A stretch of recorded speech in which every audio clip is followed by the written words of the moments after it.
স্যারের জন্য আমরা সবাই গভীরভাবে শোকাহত, বাট স্যারের জন্য আসলে আমরা অনেক শোক প্রকাশ করতেছি এবং মানে এটা আমরা হয়তো আমার মানে বলার ভাষা আসলে নাই। মানে আমি যে লাইভ করবো, আমার এখানে আসলে লাইভ করার যে একটা মানে মানে আমি আসলে ভাবতেছিলাম যে আমি লাইভটা কিভাবে করব, কি মানে নিজের মধ্যে ওরকম কোনো আসলে মানে ভাষা তৈরি করতে পারি না যে আমি লাইভে গিয়ে যে কথা বলবো আসলে কি বলবো। আপু কেমন আছে ভাইয়া? আপু ম্যাম কেমন আছে সেটা আসলে বুঝতেই পারতেছেন না, আসলে এই মুহূর্তে ভালো নাই। তার সারা জীবনের সাথী তাকে ছেড়ে যেহেতু চলে গেছে, তো ভালো নাই। যাই হোক, তো এই আর কি, মানে অনেক কষ্ট করে নিজেকে মনকে স্ট্রং করে তারপর হচ্ছে লাইভে আসছি, বিকজ অফ আসলে আজা কখন স্যারের তো জানাজা হয়ে গেছে, কালকে তো সবকিছু হয়ে গেছে। আপু আজ শুনলাম এইটা কি ফাহিম, এটা কোন ফাহিম ভাইয়া? আপু হ্যাঁ, এটা আজকে শুনছেন আপনি? আপু কেমন আছে ভাইয়া? আপু ম্যাম আসলে তো ভালো নেই। ম্যাম কিভাবে ভালো থাকে বলেন? এই সিচুয়েশনে ম্যাম না, শুধু তার পরিবারের কেউই আসলে ভালো নেই। বিশেষ করে সারফারাজ, সানবি ওরা আছে, ওরা কিভাবে ভালো থাকে? সারফারাজ তো অনেক ছোট একটা বাচ্চা ছেলে। কালকে হচ্ছে যখন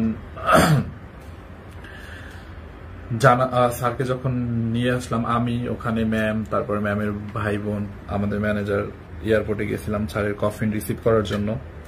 সো বাসায় নিয়ে আসার পর সারফরাজ ভাবছে ওর ড্যাডি মনে করেন আসছে, সো ও তো আর ভাবে, মানে ও এখনো বুঝতে পারে না যে ওর ড্যাডি আসলে দুনিয়ার মায়া ত্যাগ করে চলে গেছে। ও ভাবছে যে ড্যাডি আবার আসবে।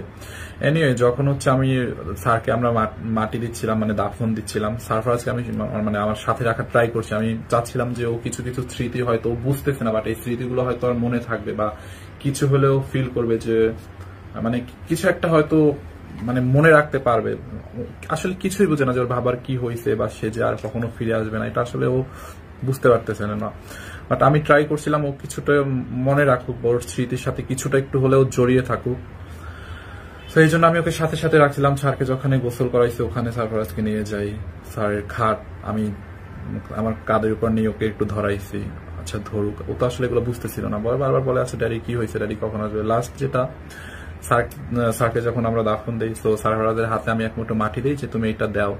সো এটা দিয়ে ও নিজে থেকেই বললো যে ড্যাডি বাই। এন্ড আমাকে বলতেছিল বারবার আচ্ছা ফাহিম ভাইয়া ড্যাডি কখন ফিরে আসবে আবার। সো মানে এটা শুনে আমার এটা আসলে অনেক বেদনাদায়ক ছিল আমার জন্য কালকে, যে ও আমাকে বারবার প্রশ্ন করতেছিল। এত সহজ একটা প্রশ্নের অ্যান্সার আমার কাছে জানা ছিল, বাট আসলে আমি অ্যান্সারটা করতে পারি নাই ওই সময় ওকে। ও আমাকে বারবার এটাই বলতেছিল যে ফাহিম ভাইয়া ড্যাডি কখন আসবে।